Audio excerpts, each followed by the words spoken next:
क्या ये चौक फैन को हिट करेगा या सीधा पास कर जाएगा? चेक करें।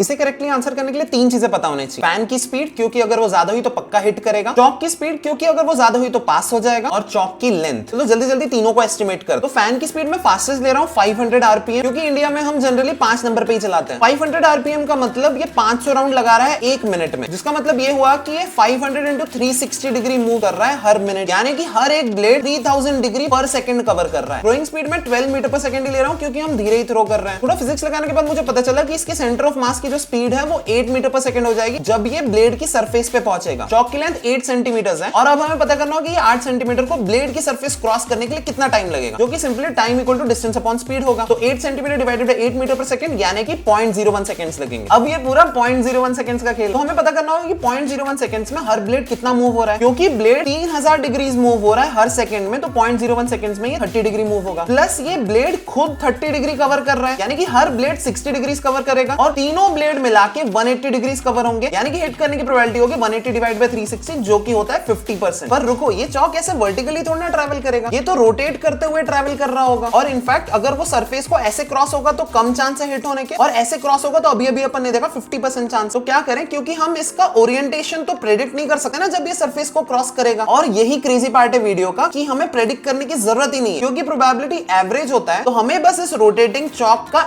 एवरेज वर्टिकल हाइट निकालना होगा, और वो निकालने के लिए हमें कैलकुलस की जरूरत पड़ेगी। चौक की वर्टिकल हाइट का एवरेज निकालने के लिए हमें अलग अलग एंगल्स के लिए हाइट लिखनी होगी और उनका एवरेज लेना होगा। पर थीटा एक कंटीन्यूअस वेरिएबल है, तो हम लोग यही चीज इंटीग्रेशन से कर सकते हैं। सबसे पहले चौक की हाइट लिख, चौक की लेंथ l है और l का साइन थीटा हाइट हो जाएगा। अब अपन इसे वेरी कराते हैं 0 से पाई के लिए, क्योंकि तुम एवरेज ले रहे हो तो यही चीज नीचे भी आएगी, तो d थीटा। अब इसे सॉल्व करते हैं तो ये 2l आ जाता है ऊपर और नीचे पाई आ जाता है, तो ये आ रहा है l divided by pi by 2। क्योंकि हमारी चौक की लेंथ 8 सेंटीमीटर, तो ये एवरेज 5 सेंटीमीटर निकल के आता है। अब 5 सेंटीमीटर की एवरेज हाइट के लिए कैलकुलेशन करते हैं, तो इसे 0.006 सेकंड लगेंगे सरफेस को क्रॉस करने के लिए। उतने टाइम में एक ब्लेड 18 डिग्रीज मूव होगा, तो टोटल मिला के एक ब्लेड 48 डिग्रीज कवर करेगा और तीनों ब्लेड मिला के 144 डिग्रीज कवर करेंगे, यानी कि हिट करने की प्रोबेबिलिटी होगी 144 डिवाइडेड बाय 360, यानी कि 40%। इसका मतलब 60% चांस है कि ये चौक बिना हिट किए पास कर जाएगा। टूटता तो मजा आता है, एक और बार ट्राई करते हैं।